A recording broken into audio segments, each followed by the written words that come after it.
Shalom, my name's Mark Halper and I'm from Toronto, Canada, studying political science here at the Rothberg School for Overseas Students at Hebrew University. My name is Mansour, I am from Kazakhstan, I am a student, Arabic student.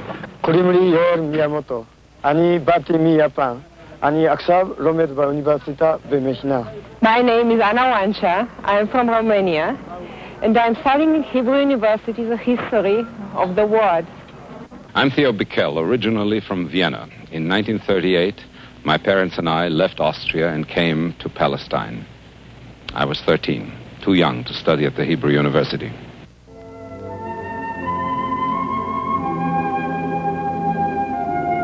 I grew up in Palestine. The land of the Bible was my playground. The roots of the Jews are deepest here, and I was nourished by them. The sights, words, sounds reached across 5,000 years. It was part of a tradition. Tradition, how it affects us all. But what does that mean? For me, it was the joy of bringing my oldest son to Jerusalem and sharing his bar mitzvah with our family. I believe in continuity, this tradition of linking the past with the future. Sometimes it makes for miracles. One such story began almost 100 years ago when a handful of men dreamed of resurrecting a tradition that had been dead 2,000 years. We are standing on Mount Scopus overlooking the Judean hills. 3,000 years ago, the children of Israel walked through these far mountains and crossed the Jordan River into the Promised Land. A new beginning.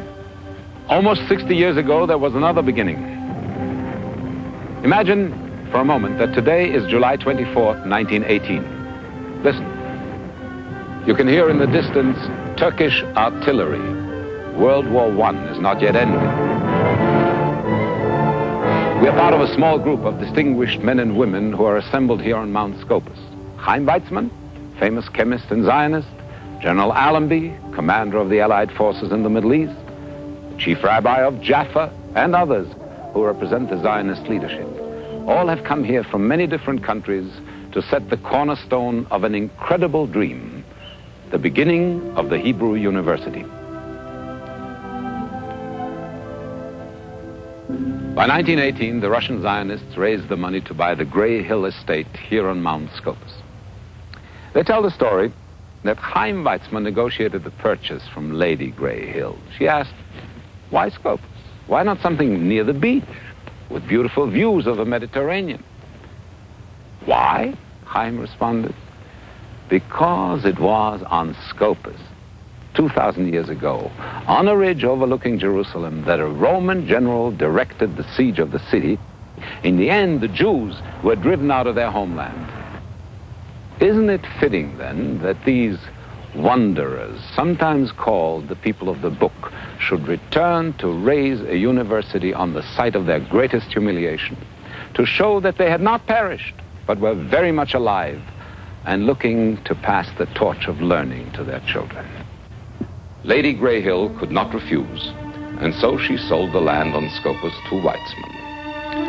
Right after the cornerstones were in place, a committee was formed to recruit the founding scientists and scholars who were to become the faculty. They decided to accept nothing but the best. Not an easy task. Look what they were offering.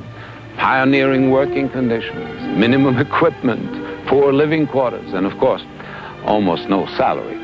But the hardships didn't matter. The best came. The dream was about to become a reality. From the moment of its birth, there was conflict.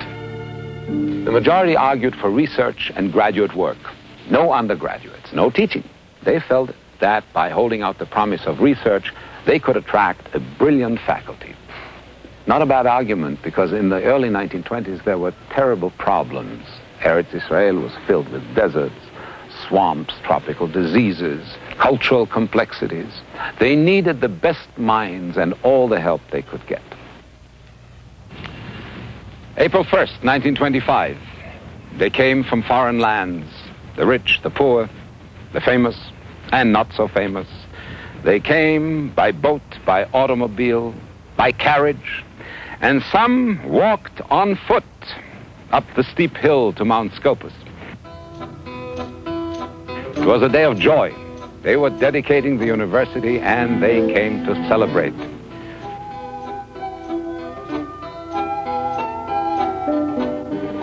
Many in the audience that day were convinced that they were witnessing a miracle. At last, after 2,000 years, a university of the Jewish people in Jerusalem.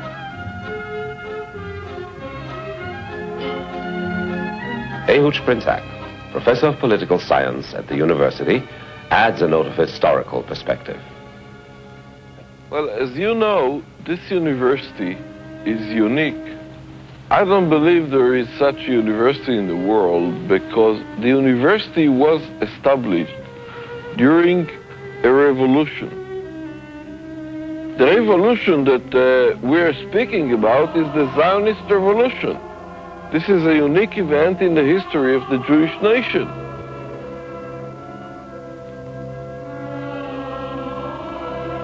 Now, these people, therefore, are not just scholars, they are not just scientists, they are revolutionaries, and they transfer this knowledge and this feeling and this atmosphere to the students, and this is what makes the whole university a unique place of learning and action.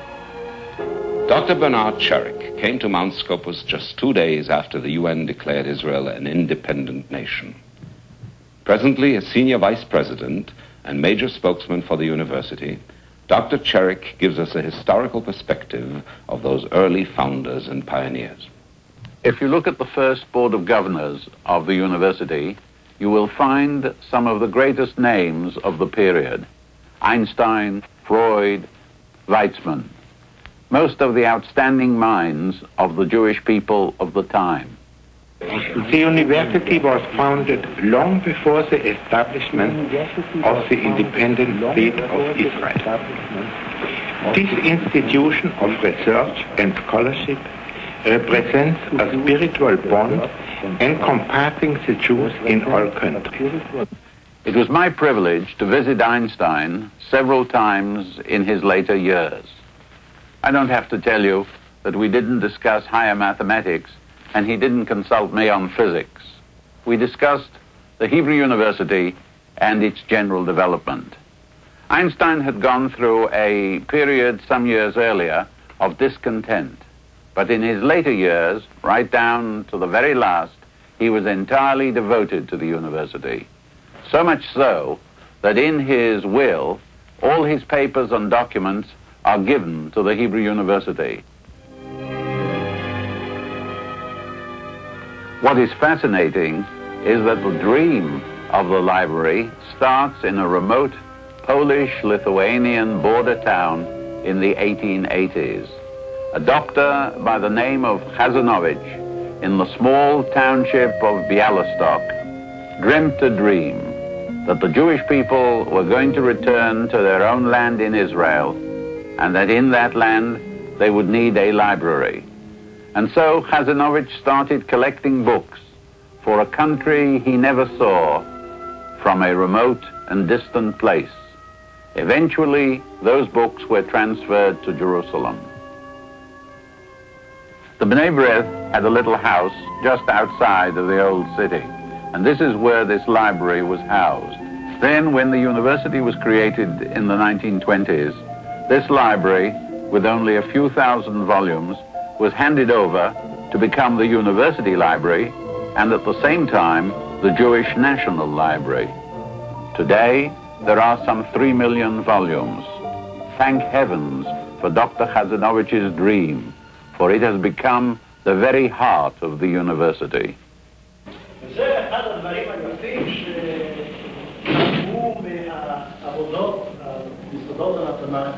A class in mathematics taught in Hebrew, King Solomon's language. Now, this is the real miracle of the Hebrew University. If King Solomon walked into this classroom, he might not understand the math, but he would understand the words. Now, how did this happen? In the early 1900s, Palestine was a Tower of Babel. Jews speaking all the languages of the diaspora. A small group of enthusiastic Zionists recognized, however, that this condition could only lead to chaos and was a threat to resurrecting a Jewish nation. They reasoned, to have a country, you need first and foremost two things, a land and a language. After all, what is a people without a language of their own?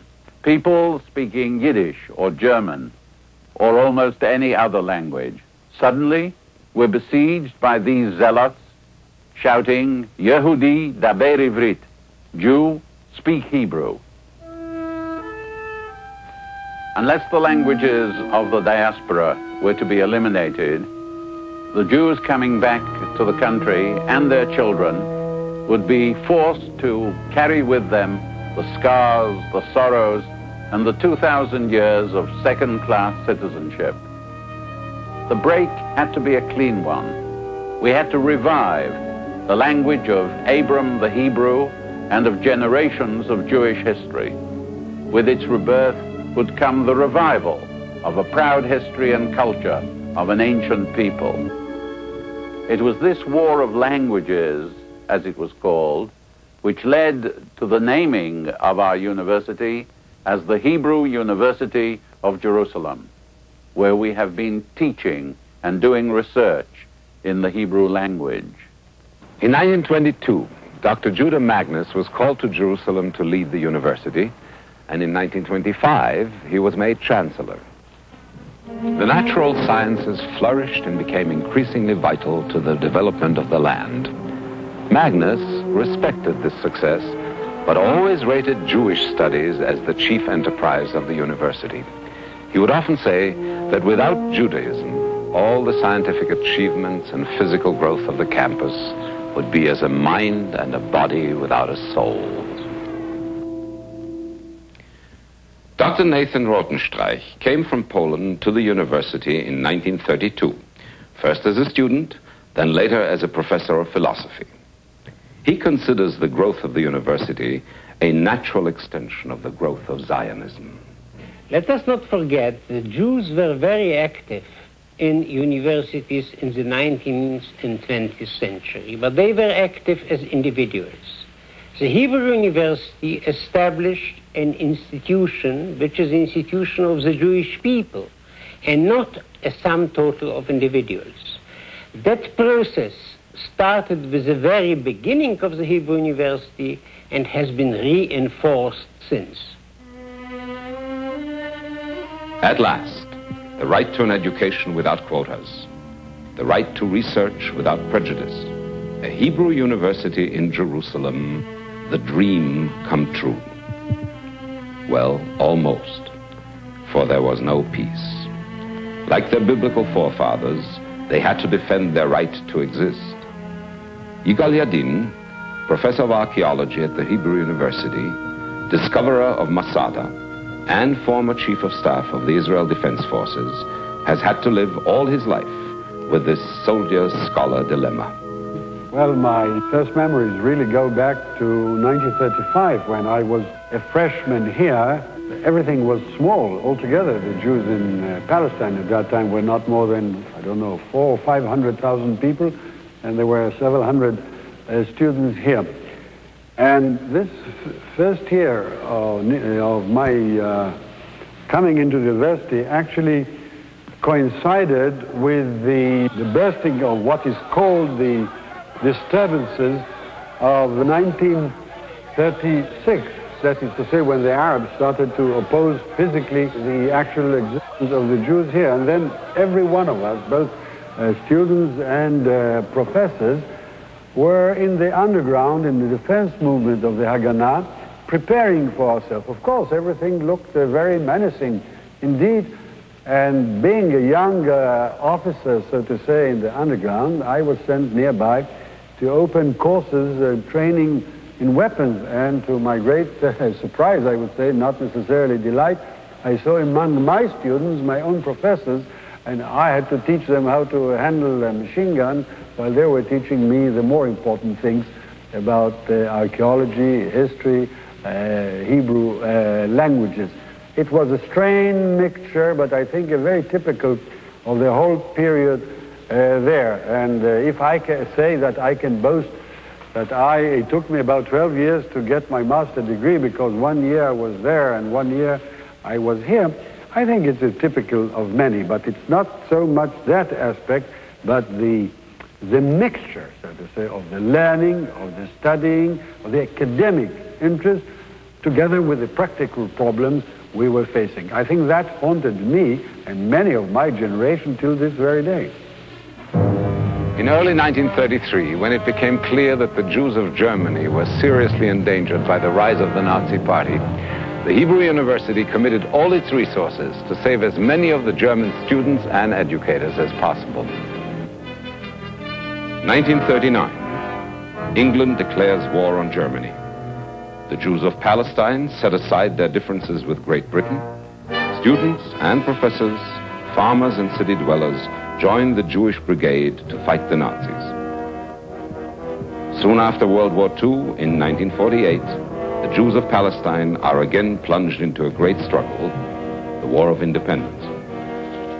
Access to Scopus was lost, Jerusalem divided, and for the next 20 years, our beloved university sat empty on a hilltop, surrounded by hostile enemies. Those students and professors who fought the war hungered to renew their studies. With the help of Jewish communities around the world, a second campus was built at Givat Ram. The torch of learning still burned brightly.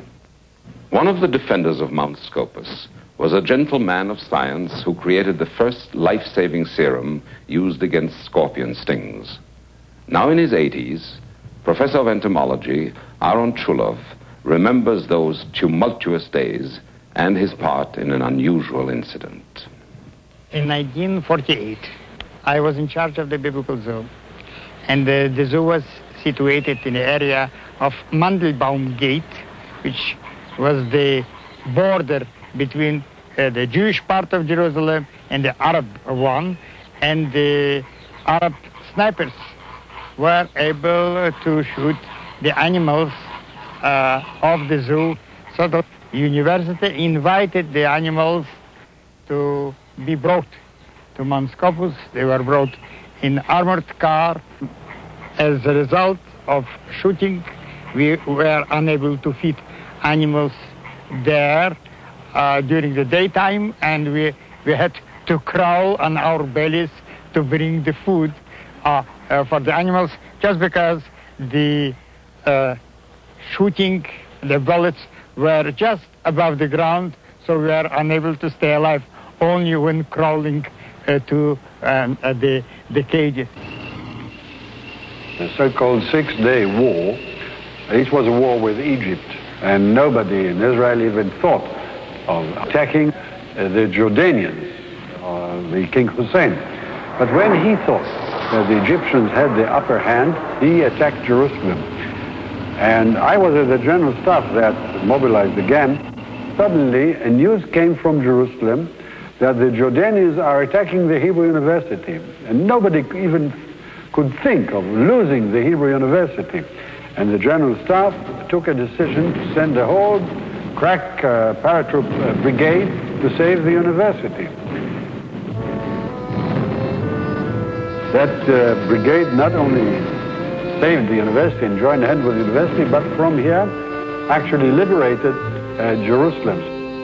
I would say that the Hebrew University thus, both physically, materially, if you like, but spiritually, because all the commanders, many of the commanders, many of the fighters were both students and professors, actually helped to defend Jerusalem and, in a way, to liberate it later on.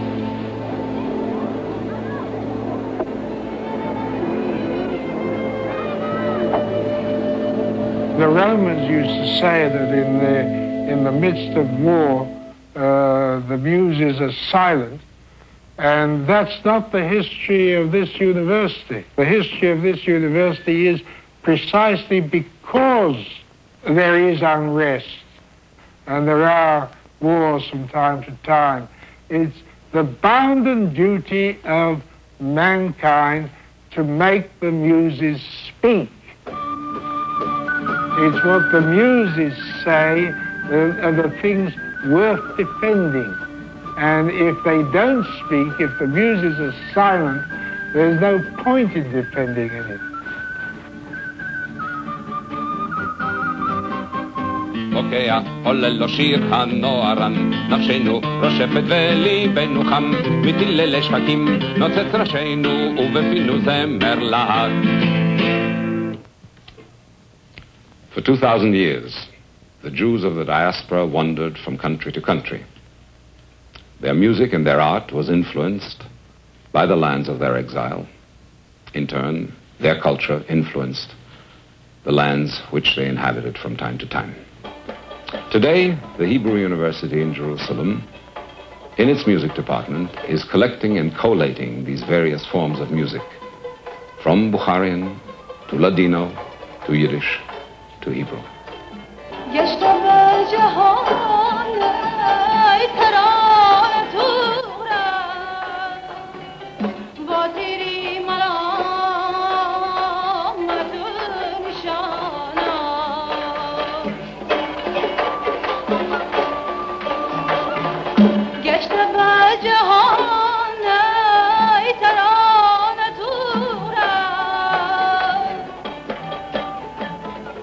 When I say the Hebrew University, I automatically think of Jerusalem. Now, how has the existence of the university affected the life of Jerusalem? Conversely, how has Jerusalem affected the Hebrew University?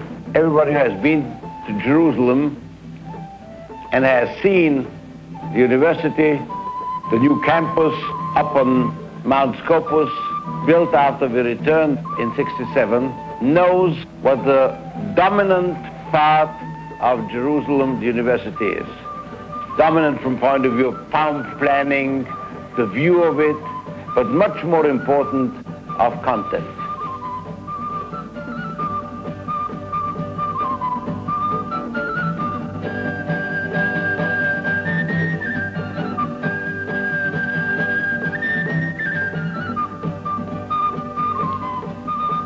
If you see today in Jerusalem a different rhythm of life, if the population, at least they like to believe it, is different and definitely better than Tel Aviv or any other place, this is part of the upbringing of the university, which added a kind of a spiritual dimension to the existence. And this spiritual existence definitely expanded outside Jerusalem. In the Hebrew language, strangely enough, you never go to Jerusalem, you go up to Jerusalem, you ole in Hebrew. And this was kept alive by the university, and I think that whoever went through the university keeps a part of this memory with him for all his life, whenever he might be later to be found, in Israel or outside it. The founders, in their speeches and commentaries, expressed their personal hopes for the Hebrew University of Jerusalem. How has the university lived up to these visions? We were envisaged, and Israel was envisaged, not just as a place of refuge, but as a place where Jews would govern themselves, and through governing themselves and through being able to defend themselves, would be able to continue to unfold Jewish civilization in free and creative circumstances. And so Israel as a whole and the Hebrew University is very much part of this story. We have become a Jewish resource. We founded just very recently the International Center for the Study of Anti-Semitism at the Hebrew University, which is designed to do both kind of vertical research, historical research, and contemporary research into the incidence of anti-Semitism, movements, motivations, outcomes, in order to provide the kind of research knowledge that is really essential today in order to fight the anti-Semitism as we know it. It is now completed its role, not only a place of action and science, but also a major site of the Israeli elite. And what of the founders' dreams for the land? Israel's agriculture has very limited resources. It has limited land, it has limited water. Our research has shown that the single most important factor in the development of agriculture in Israel has been the additional knowledge. And that is how agriculture grew. Year after year, The faculty has contributed enormously to the research, extension, and agricultural exports of Israel. Now we would like to share this knowledge, as we have in the past, with other countries. We have outreach programs in Asia, in Africa, in South America. We have joint research with Egypt. We have an agreement with Turkey. We have various other programs in which we share our knowledge with other people and help increase the food supplies in the world. The Hebrew University of Jerusalem, where the sun has been harnessed for energy, where researchers have stymied malaria and trachoma and pursue the cure of cancer, where drip irrigation was developed to feed a starving world, where the seas have become research laboratories, where the Truman Center stands as a symbol of peace, where Hebrew language and culture flourishes. Albert Einstein was right. It is our university, a university for all people, everywhere. In the beginning, there was only the dream. 3 generations of founders, scholars, friends, and students gave their energy, their fortunes, and some gave their lives to create this place of learning. And now, a new generation has come with their hopes and their dreams. They come from all lands. My name is Carol. I'm from Spain. I'm from Lebanon. I am Italian, from Rome. I am from Belgium. I'm from Corsica. And I was born in Zimbabwe, but I now live in Canada. Come from France, Paris. I'm Philip Bourne from London, England. My name is Napoleon. I'm from Cyprus. They come to shape their talents, sharpen their intellect, and replenish their souls. The Hebrew University of Jerusalem opens her arms to them all and bids them shalom.